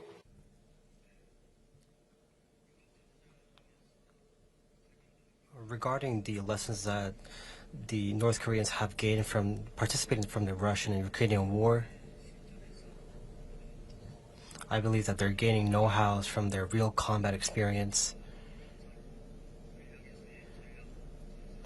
And I believe that they're also gaining new technologies for their strategy and tactics.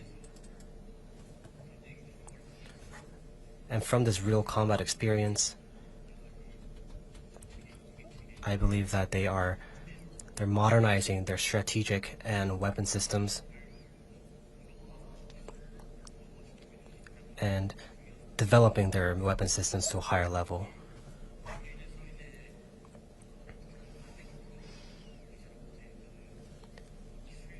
And so they're getting technology transfer from Russia, and they're also receiving funds and technology, creating and formulating more weapon systems such as drones and submarines, and also gaining know-hows in terms of how to use them.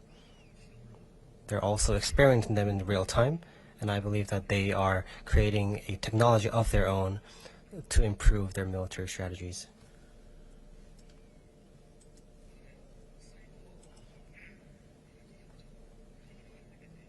And regarding the multinational cooperation for cyber energy,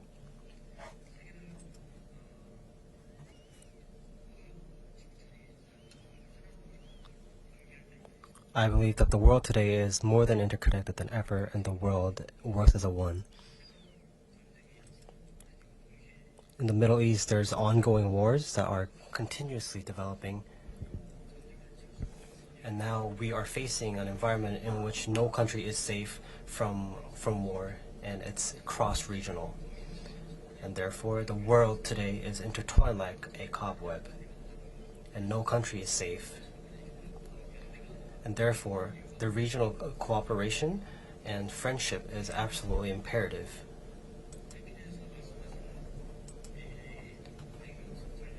And regarding the AI from the Philippines, I believe that we're transcending the traditional aspect of the AI, and we're now moving into a warfare in which it is not able to be thought through because of its sophisticated development of AI and cyberspace. And I believe that in such a country that values democracy and freedom, value of freedom,